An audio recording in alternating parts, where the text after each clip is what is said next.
Guys, मैं हनी चौधरी। मैं एक बी कीपर।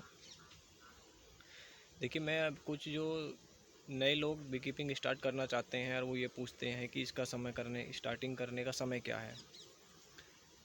देखिए, बी कीपिंग स्टार्ट करने से पहले ना कुछ मुख्य बातें होती हैं जो हमको बेसिक जान लेनी चाहिए। सबसे पहले क्या है कि हमें इसकी प्रॉपर ट्रेनिंग, जो बेसिक ट्रेनिंग होती है वो हमको होनी चाहिए। और ट्रेनिंग में क्या है, बहुत सी चीज़ें हम सीख जाते हैं और ट्रेनिंग लेने के बाद ही हम इस काम को स्टार्ट करें। बिना ट्रेनिंग के हम बी कीपिंग बिल्कुल ना जाएं, या किसी एक्सपर्ट बी कीपर के साथ रह के हम उस काम को सीख के तभी करें। बाकी अगर हम अपनी मर्ज़ी से बी कीपिंग स्टार्ट करते हैं तो देखिए 99% चांस ये होते हैं कि उसमें नुकसान तो में होगा ही होगा। तो इसलिए पहले ट्रेनिंग, और ट्रेनिंग के साथ साथ अगर आपको प्रॉपर किसी अच्छे बी कीपर का साथ मिल जाता है तो आपको उस काम को करने में काफ़ी आसानी हो जाती है।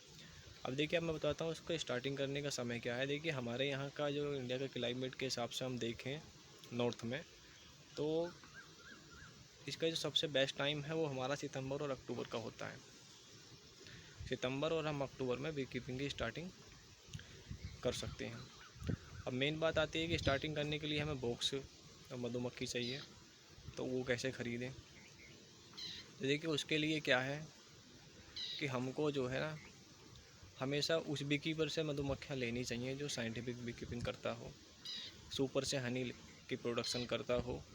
इन चीज़ों की जानकारी आपको ट्रेनिंग में हो ही जाती है। सुपर वगैरह के बारे में तो बताते ही हैं, लेकिन बताने वाले भले ही ना लगाएं, लेकिन इतनी जानकारी हो जाती है। और उस समय जो हमें मधुमक्खियाँ ख़रीदनी हैं, वो जो भी हम मधुमक्खियाँ बॉक्स ख़रीदें, वो पहली बात तो ये है कि हमारा जो बॉक्स होना चाहिए वो बिल्कुल स्टैंडर्ड साइज़ का हो। उसमें क्या है, हमें काम करने में आसानी रहे, किसी भी तरीके की प्रॉब्लम ना आए।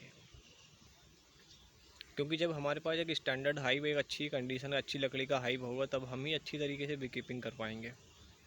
और बॉक्स अच्छा हो, पाइन का हो या तुन का हो, ये बॉक्स ख़रीदना है। उसके बाद जो भी हम मधुमक्खी लें वो बिल्कुल ऐसी मधुमक्खी नहीं जिसमें डिजीज़ ना हो, बीमारी ना हो, माइट ना हो। तो उसके लिए हमें अच्छे बी कीपर, अच्छे ब्रीडर के पास जाना चाहिए, वहाँ से हम मधुमक्खियों को परचेज करें। क्योंकि बी कीपिंग जो हमारे इंडिया की है ना, बहुत रेयर कंडीशन में है। बी कीपर जो काम कर रहे हैं ना, वो बिल्कुल ऐसा मान के चलिए कि साइंटिफिक तरीके से काम नहीं कर रहे हैं। तो इसलिए जो है, हमें इस चीज़ का भी ध्यान रखना है। इसकी तलाश हम कर सकते हैं कि हमारे यहाँ साइंटिफिक बी कीपिंग कौन करता है, कहाँ से हम मधुमक्खियाँ परचेज करें। उसके साथ साथ उसके अंदर जब भी हम मधुमक्खियाँ लें, नई क्वीन का होना बहुत ज़रूरी है। क्योंकि देखिए, बी कीपिंग का सारो दारो मदार जो होता है वो क्वीन के ऊपर डिपेंड करता है। अगर आपकी क्वीन अच्छी है तो आपका सीज़न अच्छा रहेगा।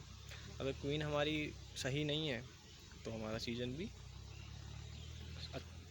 तो इस चीज़ का भी हमें ध्यान रखना है। क्योंकि ऐसा होता है, अधिकतर लोग क्या करते हैं, अधिकतर जो सेल करने वाले बी कीपर होते हैं वो पुरानी क्वीन के बॉक्स को सेल करते हैं और नया अपने पास रखते हैं। इसका मतलब ये हो गया कि वो दूसरे साथी को धोखा देते हैं। लेकिन हमें इस चीज़ से बचना है, तो हमें ये थोड़ी बेसिक जानकारियाँ होनी चाहिए। नई क्वीन हो, अच्छा बक्सा हो, भले ही कॉस्ट ज़्यादा हो, लेकिन उसके बेनिफिट हमें लाइफ टाइम मिलेंगे। तो इन चीज़ों को हम ध्यान में रख के और हमेशा ये कोशिश करिए कि सुपर से हनी का प्रोडक्शन हो। सुपर का मतलब ये है कि बॉक्स के दो पार्ट होते हैं, एक ब्रूड चैम्बर और एक शिशु हनी चैम्बर। मतलब ब्रूड चैम्बर को शिशु खंड और हनी चैम्बर को मधुखंड बोलते हैं। तो हमें केवल सेकंड जो पार्ट होता है मधुखंड, उसी से हमें हनी का प्रोडक्शन लेना चाहिए। क्योंकि नीचे से हमें कभी भी शहद का प्रोडक्शन नहीं करना चाहिए। मतलब ब्रूड चैम्बर से, हनी चैम्बर से ही हनी का हार्वेस्टिंग करनी चाहिए, क्योंकि वही हनी माना जाता है। बाकी ब्रूड चैम्बर से निकला हुआ हनी हनी नहीं है, भले ही उसे हम हनी बोलते रहें।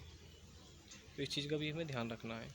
और उससे आगे एक बात और आती है, जो भी हम हनी का प्रोडक्शन करें, हमारी कोशिश ये रहनी चाहिए कि हम अपने शहद को खुद मार्केट में बेचें। अगर आप होलसेल के रेटों में जो हनी बिकता है, अगर उसके आधार पर बी कीपिंग करेंगे तो आप बी कीपिंग में कभी सर्वाइव नहीं हो पाएंगे। क्योंकि वहाँ के रेट बहुत डाउन रहते हैं और वहाँ के कोई मतलब सिस्टमेटिक तरीका नहीं है हनी को बेचने का। मन मर्जी से वो लोग ख़रीदते हैं।